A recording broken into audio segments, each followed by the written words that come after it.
농촌에서 농사 일을 하신 분들의 할아버지, 할머니의 손가락을 보게 되면은, 휘어져가 있고, 지문이 다 달아져 있고, 이러한 세월의 흔적들을 볼 수가 있습니다. 또, 출산의 경험이 있는 그런 어머니들은 오늘과 같이 날씨가 이렇게 쾌청하지 못하고 이렇게 되면은 온몸이 쑤신다. 그렇게도 이제 많이 말씀을 하시죠. 그거는 우리가 성경대로 몸조리를 안 했기 때문에 그렇습니다. 레위기서에 보면은 출산 후에 몸조리에 대해서 이야기를 했거든요. 아들을 낳으면은 33일간 몸조리를 해야 산후열. 그러니까 피가 맑아진다. 요게 이제 회복되는 거거든요. 딸을 낳으면은 66일입니다. 2달 넘게 조리를 하라고 그렇게 하나님께서 말씀을 하셨거든요. 근데 우리가 뭐 여러 가지 환경과 여건이 안 되고 특히 돈 버는 일에 바빠가지고 뭐 지금 괜찮으니까 살만하니까 생각을 하고 몸을 조리를 제대로 안 하고 그렇게 살다 보니까 그 산후 조리하지 못한 그러한 결과가 계속적으로 평생을 달고 있다고 이렇게 생각할 수가 있습니다. 그러니까 우리가 세월을 살면은 사는 만큼의 흔적들을 우리 몸에 가지고 있습니다. 바울은 오늘 본문 한 절이지만은 갈라디아 교인들에게 자기 자신을 건드리지 마. 나를 힘들게 하지 마. 왜? 내가 예수의 흔적을 가졌다. 그같이 이야기를 한 거예요. 그러니까 이 예수의 흔적에 대해 가지고 바울은 또 뒤에 고린도 교인들에게 보다 구체적으로 이야기를 하고 있습니다. 그래서 바울은 예수님을 믿을 뿐만 아니라 예수님을 전하는 자가 된 거예요. 그래, 예수님을 믿는 것은 신자입니다. 예수님을 전하는 것은 제자입니다. 그 신자, 제자의 삶을 살면서 자기 자신이 고생했던 것, 그런 것들을 이제 다 이야기를 하면서 믿음의 아들이라고 말할 수 있는 디모데에게도 너도 복음과 함께 고난을 받아야 된다. 그걸 이야기를 하고. 그리고 이 땅에서 예수님을 믿는 모든 사람들을 향해서 고난을 두려워하지 마십시오. 고난을 받으십시오. 그렇게 권면하고 있습니다. 자, 우리가 그러면은 농사 일을 하게 되면은 손과 발, 온 몸이 그렇게 동원돼서 사용하다 보니까 그렇게 고생하는 흔적들이 있다 그러면은 내가 신앙생활 함으로 말미암아 받을 수 있는 흔적은 어떨 때에 나타나느냐? 크게 2가지로 생각을 했습니다. 제일 첫 번째는 내가 예수님을 믿을 때입니다. 마태복음 24장, 그래 여러분 성경을 쭉 읽어 가시다가 마태복음 24, 25, 26장에 들어섰다 그러면은 예수님께서 세상 마지막 때 종말에 대해서 말씀하신 거다라고 생각하시고 읽으시면은 이해가 훨씬 빨라요.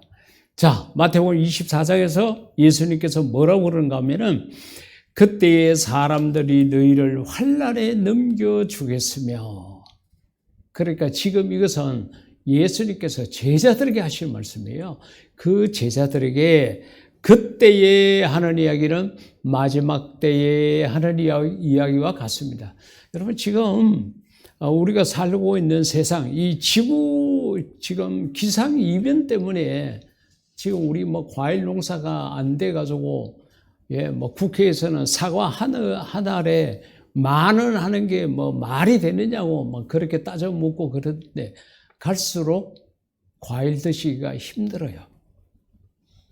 채소 먹기도 힘든 세상이 옵니다. 왜? 기상이변 때문에 안 됩니다. 과일이나 야채 이런 것들이 안 돼요. 이게 마지막 때가 다 됐다는 징조입니다. 그래서 마지막 때가 되면은 사람들이 했는데 이 사람이라는 것은 예수님을 믿지 않는 불신자들이 너희를 환난에 넘겨주겠으며 어렵고 힘든 곳으로 우리를 넘겨주고 그 다음에 더 나아가서는 너희를 죽이리니 우리가 예수님 믿는 것 때문에 죽을 수도 있다.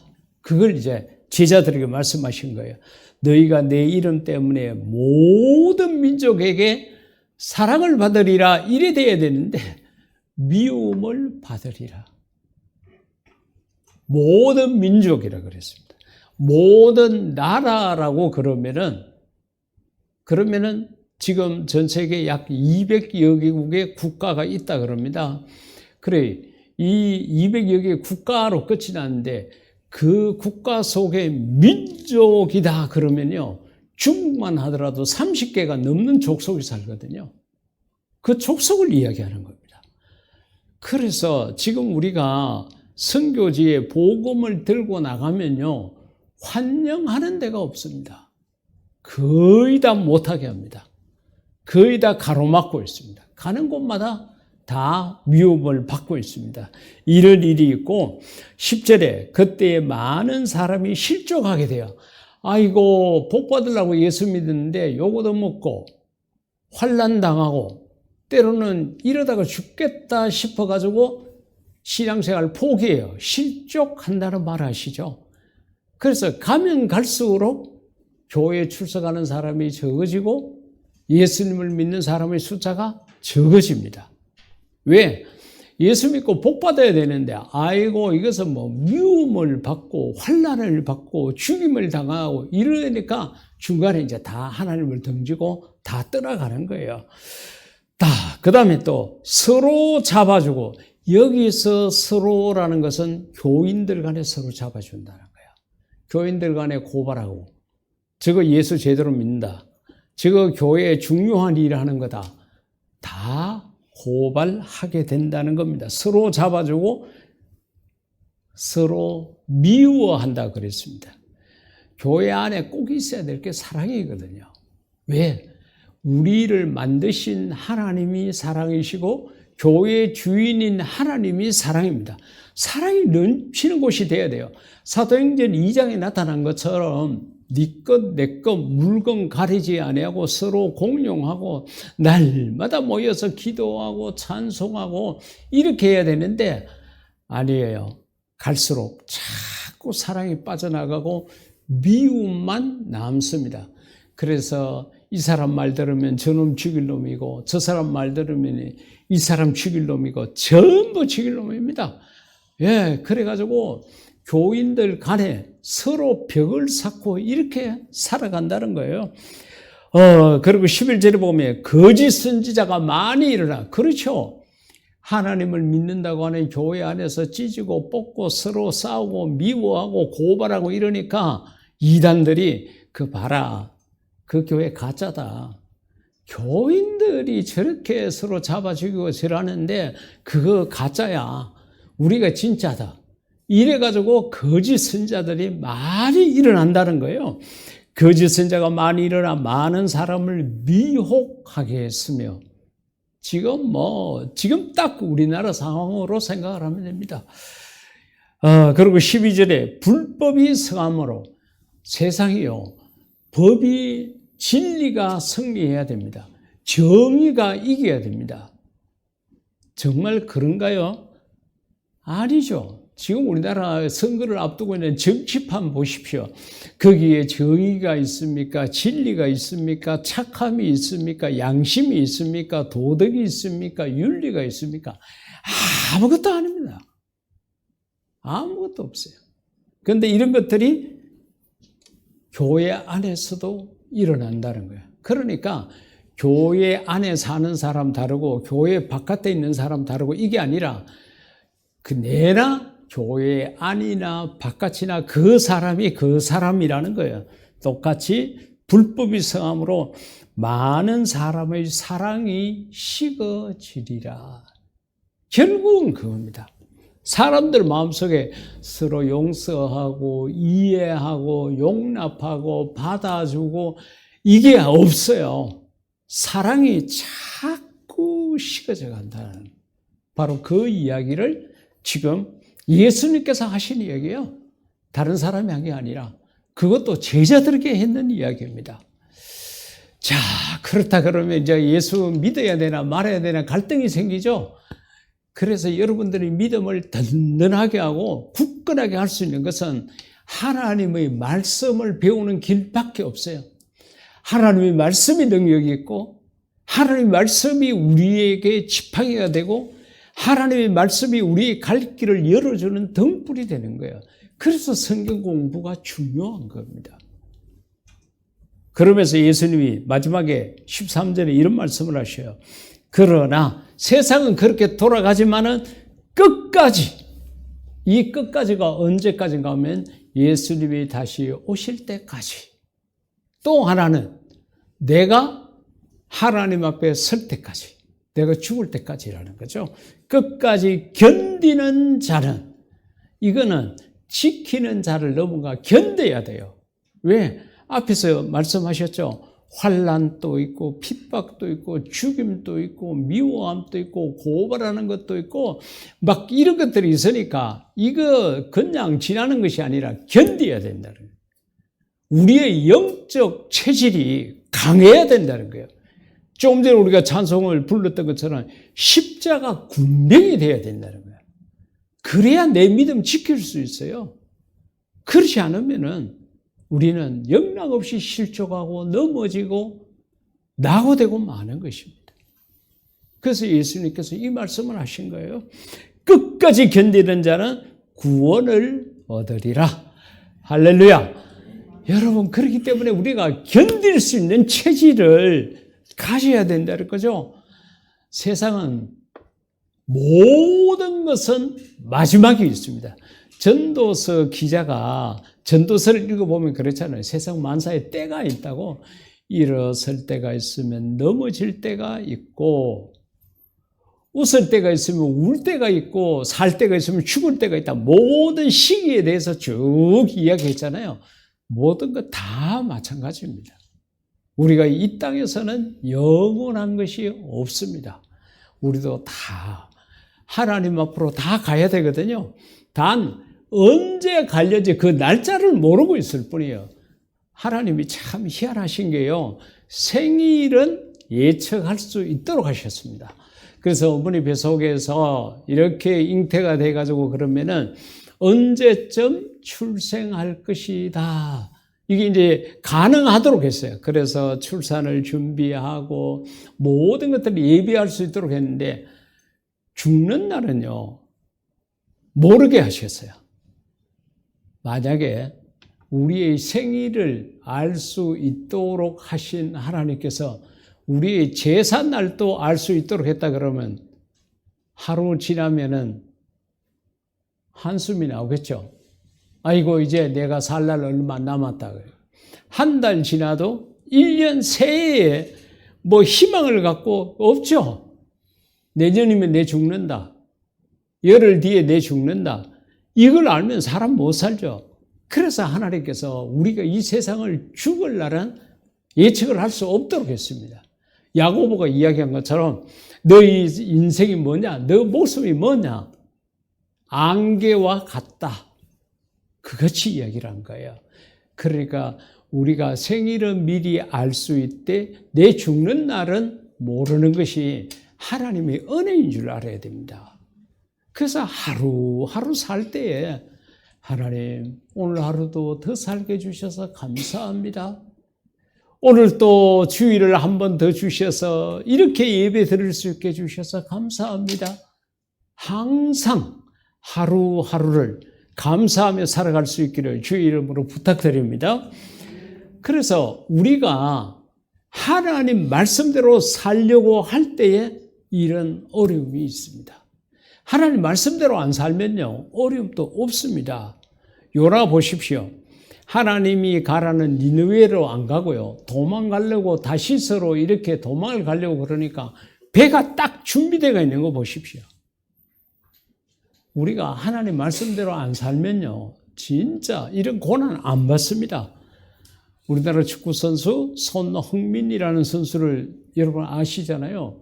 축구를 원체 잘 하니까 상대방 수비수들이 2명, 3명 계속 따라붙고 이렇게 어려움을 당하는 거예요.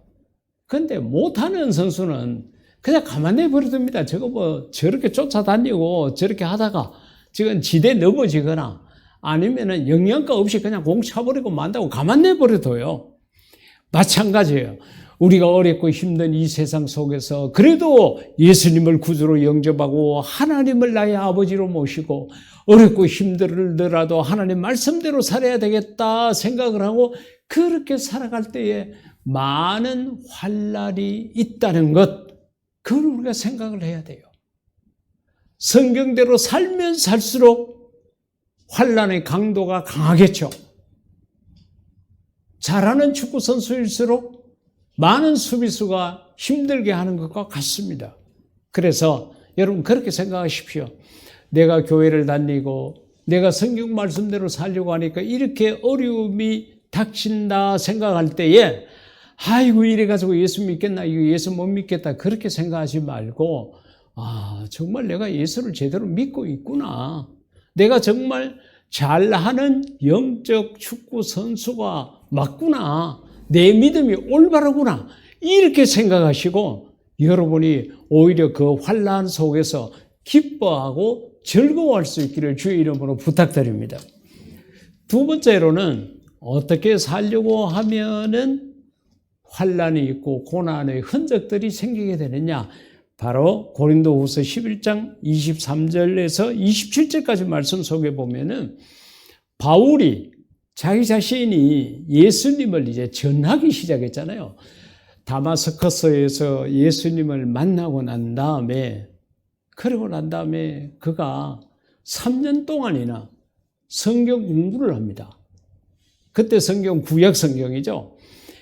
구약 성경을 공부하고 나중에 마음의 결단을 내린 게 예수님이 메시아다. 예수님이 구약 성경에 말씀하신 메시아가 맞다고 생각을 하니까 그때부터 이 예수님을 전하기 시작을 한 거예요. 단순하게 예수님을 믿는 데서 끝나지 않고 예수님을 전하는 자가 된 거예요. 예수님을 전하다 보니까 얼마나 환난이 많고 핍박이 많고 고생이 심한지 그것을 이제 고린도 교인들에게 이야기를 합니다. 왜 그런가 하면은 고린도 교회를 개척하신 분이 바울이거든요. 그래서 바울이 개척을 해놔놓고 이제 여러 곳에다가 이제 또 다른 교회를 세우고 그곳에서 교인들을 양육하고 그렇게 했습니다. 근데 바울이 계속적으로 두루 다니다가 보니까 자기가 세운 교회를 일일이 어떻게 할 수가 없는 거예요.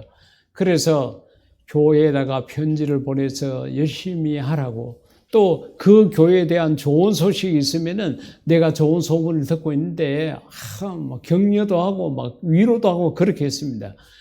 근데요 고린도 교회 이야기를 가만 들어보니까 기가 차가네요. 왜 그런가 하면은 고린도 교회가 있는 곳이 항구 도시입니다. 지금도 고린도 항구가 있거든요. 항구 도시다 보니까 무역상들이 많이 왔다 갔다 해요. 그래, 돈문에 굉장히 밝은 사람들이죠. 장사하는 사람들이니까. 사람들이 평범한 사람들보다 좀 더 똑똑해요. 예, 그렇게 해가지고 이제 교회 안에도 들어오게 됐는데 교회에 들어왔어도 이 사람들이 제대로 신앙을 갖지 못하고 휘청거리고 돈 많다고 자랑하고 윗세 부리고 권세 부리고 막 이렇게 교회 안에 문제가 막 생기기 시작한 거예요. 근데 그런 교회가 문제가 생기기 시작하니까 거짓 선지자가 들은 거예요. 요즘 말로 말하면 이단이 들어간 거예요. 이단이 들어가가지고 너희 교회 너희들 바울 개사인데 바울 그는 공부도 제대로 안 한 사람이야. 너희 교회 온다고 그랬다가 또 안 왔잖아. 그래, 못 오는 이유가 다 있어. 바울을 비판하는 거예요. 거기에다가 바울은 사도가 아니다고 이야기까지 막 해버리는 거예요. 근데 그 이야기를 듣고 이 믿음이 없는 사람들이 그 이단들의 말을 받아들여가지고 바울이 전하지 않는 다른 것들을 복음으로 받아들이기 시작한 거예요. 이단들의 진리를 받아들이기 시작한 거예요. 그래서 이제 바울이 그 이야기를 다른 선교지에서 들은 거예요. 뭐야? 고린도 교인들이 그렇다고 그러면서 썼는 편지가 고린도 후서입니다. 그래서 쓰면서 여기 앞에 읽어보게 되면요. 바울이 막 화가 나가지고 따지듯이 이야기를 합니다. 그러면서 자기가 그렇게 이야기를 해요. 내가 지금 말하는 것은 주를 따라 하는 말이 아니야. 자기 성질 때문에 하는 이야기라고 아예 딱 고백해놔놓고 그럽니다. 그 이단들이 유대인이냐? 나도 유대인이야. 나 유대인들 중에도 내가 부모로부터 조상적부터 이렇게 된 유대인이야. 중간에 뭐 돈 받아가지고 유대인 이거 사고 이런 게 아니야. 그렇게까지 이야기를 합니다. 그리고 너희들이 이단들이 오니까 잘 또 받아들이는구나. 내 말은 듣지도 안 하고 이단들의 말을 듣고 뭐 어쩌고 어째? 내가 사도가 아니라고? 아주 막 감정적 섞인 이야기를 막 합니다. 내가 사도 아니라고? 나는 그들보다 비교도 할 수 없을 만큼 주를 위해서 열심히 일한 사도야. 뭐? 내가 너희 교회에 갔을 때에 너희 교인들에게 내가 밥 한 그릇 사달라고 하더나? 내가 너희 교인들이 나한테 돈 한 푼 줬어? 내가 너희 교회 오기 전에 골로새 교인들이 주는 경비 갖고 내가 와서 다 써서 그리고 내 너희들한테 밥 한 그릇 사달라 내 이야기 안 했어? 근데 이단들에게는 밥도 대접하고 달라고 하지 않는 것까지 다 챙겨주고 잘하고 있네. 바울이 막 화가 막 뭐가 심한 거야. 그러면서 이제 내가 예수님을 전하기 위해서 얼마나 고생했는지 아나? 그러면서 이제 이 고린도후서 11장 23절 이하 이야기를 합니다. 내가 수고를 넘치도록 하고 여러분 오늘 예배를 위해서 수고하신 분들 우리 엄장팀으로부터 장로님 주보 만드시고 교회를 청소하고 알게 모르게 일찍 와가지고 2층에서 전심을 준비하고 여러 가지 수고한 건 말이죠. 근데 수고를 넘치도록 했대요. 내가 수고를 너무 많이 하고 있다고 생각되시면은 그렇게 표현하십시오. 내가 수고를 넘치도록 하고 있다.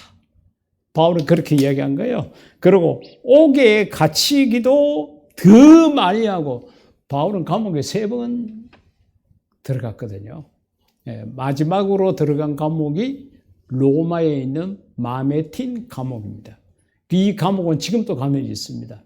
그리고 바울이 도끼로 목이 잘려가지고 순교했는 현장에 교회가 세워져 있습니다. 그 옥에 갇히기도 더 많이 하고 매도 수없이 많고 여러분 매 맞아봤죠?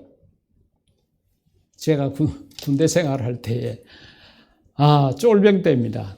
74년도에 군대를 갔다가 하여튼 논산훈련소 거쳐서 기갑학교 거쳐가지고 제3전차 대대라는 곳 경기도 포천에 있었습니다.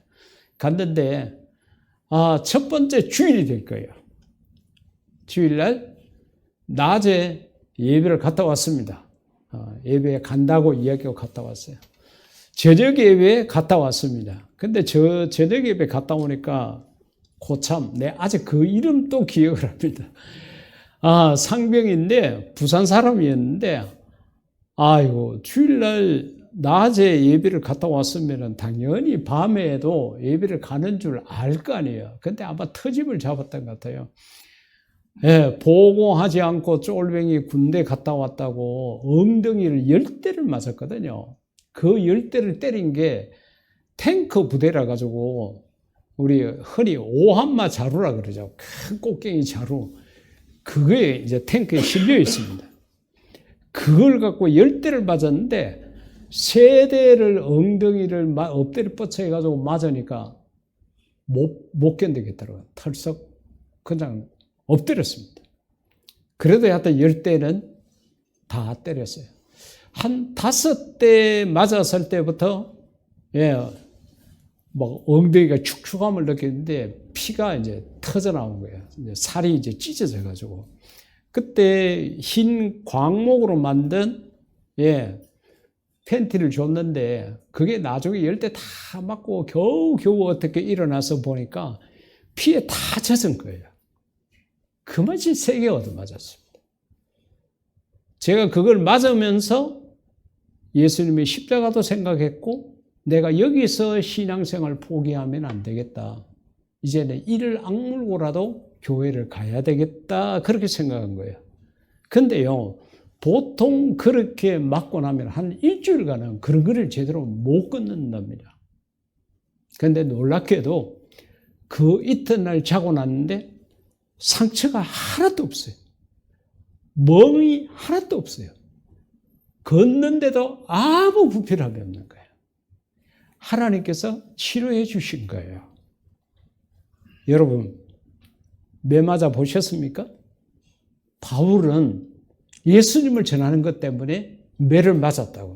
뒤에 가면 그 매 몇 대 맞았는지를 나와요. 40에 하나 감한 매. 그러면 39대입니다. 왜 그렇게 하는가 하면 그 당시의 법이 로마 시민들은 40대를 못 때려요. 40대 이하로 때려야 돼요.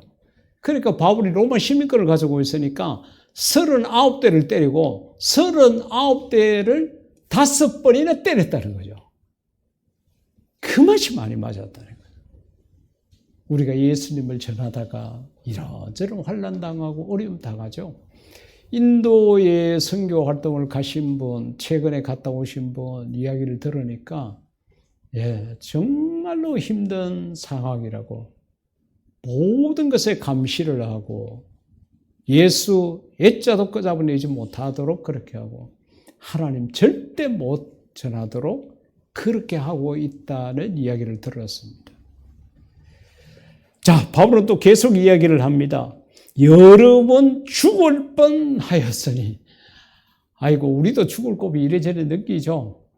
교통사고 나서 때로는 몸이 아파서 이런저런 죽을 고비를 넘길 수 있는데 바울이 그같이 이야기를 합니다.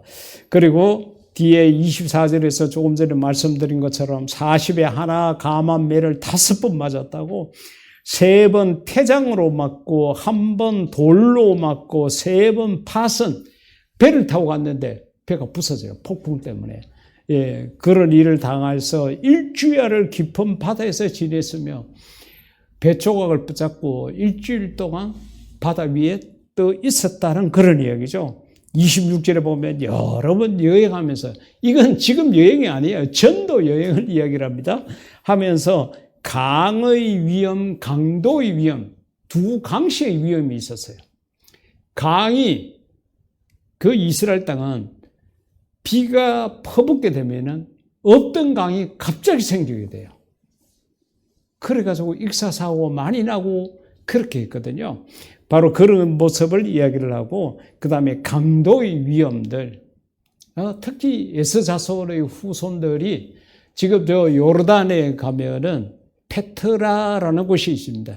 인디아나 존스라는 영화를 촬영하면서 전 세계에 알려져 가지고 지금은 성지 답사를 가시는 분들이 요르단에 가게 되면은 이곳을 갑니다. 양쪽으로 전부 바위인데요. 이 바위 높이가 높은 곳은 100m가 됩니다. 상상을 해보세요. 양쪽에 바위 높이가 100m예요. 바위이기 때문에 농사도 안 되고 아무것도 안 됩니다. 그런데 그쪽을 지나가는 통행세를 받아먹는 거예요. 그래가지고 돈이 많으면은 죽여버리고 그 돈 다 빼앗아버리고 얼굴 이쁜 여자가 지나간다 빼앗아가지고 자기 첩으로 삼고 아주 나쁜 짓을 많이 했거든요. 그래서 결국 하나님께서 나중에 에스자손을 이 땅에서 완전히 씨를 말라버립니다. 그렇게 악한 짓을 했거든요. 그런 곳에 있는 그런 여러 가지 강도의 위험, 동족의 위험, 같은 유대인들끼리 이제 별나게 예수 믿다고 이방인들의 위험, 시내의 위험, 전부 다 위험입니다. 광야, 바다, 거짓 형제들의 위험. 그러니까 예수님을 전하기 시작을 하니까 막 사람이고 자연이고 환경이고 전부 다가 위험 요소로 다가왔다. 그렇게 이야기하는 거예요. 그리고 27절에 또 수고하고 예수고 여러 번 자지 못하고 간밤에 편하게 주무셨습니까? 대한민국이 불면의 세계랍니다. 밤에 잠을 이루지 못한다고 영국에 있는 유명한 신문이 몇 달 전에 보도를 했습니다. 그 기준을 수면제 처방 인원을 보고 그렇게 결론을 내렸다 그래요. 사람은, 우리 몸은 밤 10시가 되면 취침 모드로 들어갑니다. 언제까지? 아침 6시까지. 이 시간은 잠자는 모드로 들어가요. 그러면은 밤 10시부터는 우리 몸은 오늘 하루 동안 내 눈으로 봤던 모든 영상을 다 처리합니다. 우리 뇌 속에 해마라고 새우처럼 이렇게 생긴 녀석이 있습니다. 요 해마가 그 기력을 해요.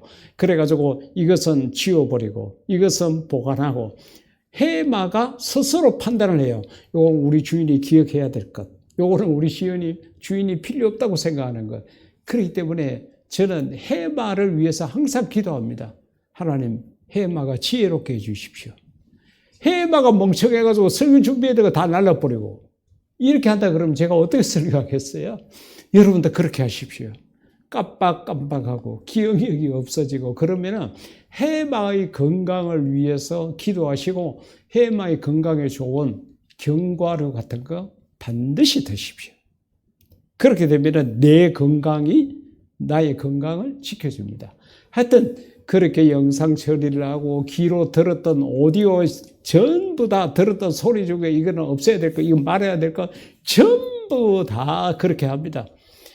그렇게 하고 그다음에 우리 몸이 필요한 부분에는 집중적으로 영양분을 그쪽으로 보내가지고 팔, 다리 다 주무르게 하고 이렇게 합니다.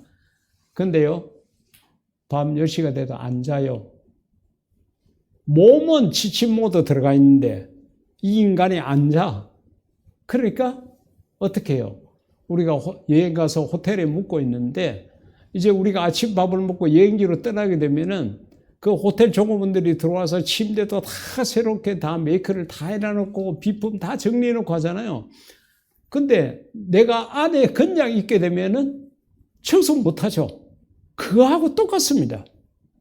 하루 이틀 청소 못하면은 자꾸 방은 더러워지고 불결해지죠. 똑같아요. 오늘 또 밤 10시 돼가 잠을 안 자요. 멀뚱해가지고 엉뚱한 짓 하고 깨어있고 몸은 그렇게 정비를 하고 회복을 시키고 그렇게 하려고 준비하고 있는데 내가 계속 몸을 움직이고 있고 이렇게 되니까 우리 몸이 바란스가 안 맞아요. 그래서 병들게 되는 거거든요. 예수님 밤중에 복음 전하신 기억 여러분 머릿속에 있습니까? 낮에는 일하시고 밤에는 주무셨습니다. 밤에 잠을 자세요. 그것이 건강의 큰 비결입니다. 밤 10시쯤 돼가지고 자기 시작을 하면요. 아침에 저절로 6시 되기 전에 일어나게 되어 있어요. 그러니까 하나님께서 그렇게 우리를 만드셨는데 우리가 이런 밤에 밤낮 없이 24시간 사는 세상으로 바꾸고 보니까 이런저런 질병들이 생기기 시작하고 그런 거예요.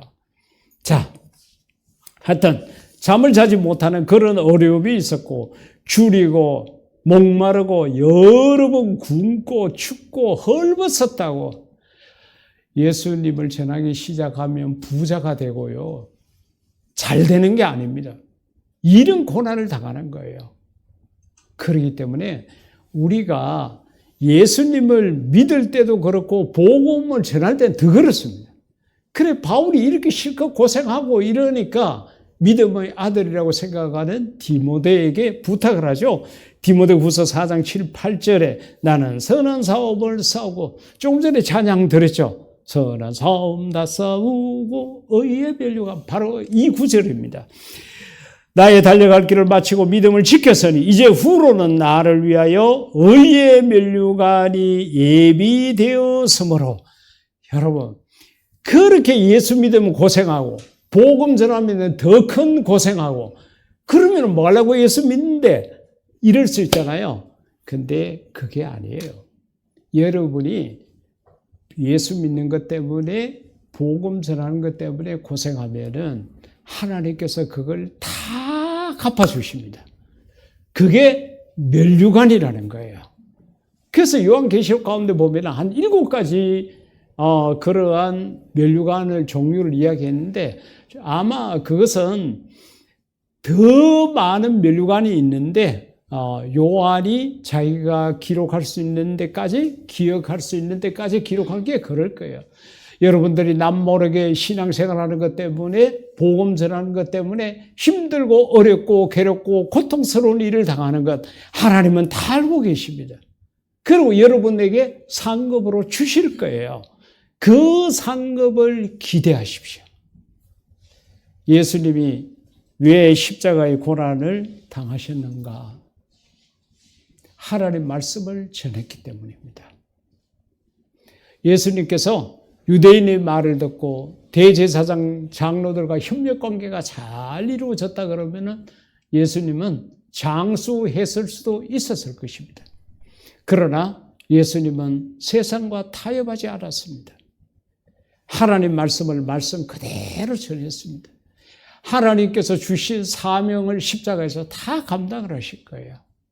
그 길을 저도 가야 되고 성도 여러분들도 가야 됩니다. 지금 예수 믿는데 어떤 어려움이 있습니까? 지금 복음 전하는데 어떤 어려움이 있습니까? 그 어려움 앞에 무릎 꿇지 마십시오. 그 어려움 때문에 포기하지 마십시오. 하나님께서 지켜주시고 하나님께서 보호해 주시고 하나님께서 상을 주실 것입니다.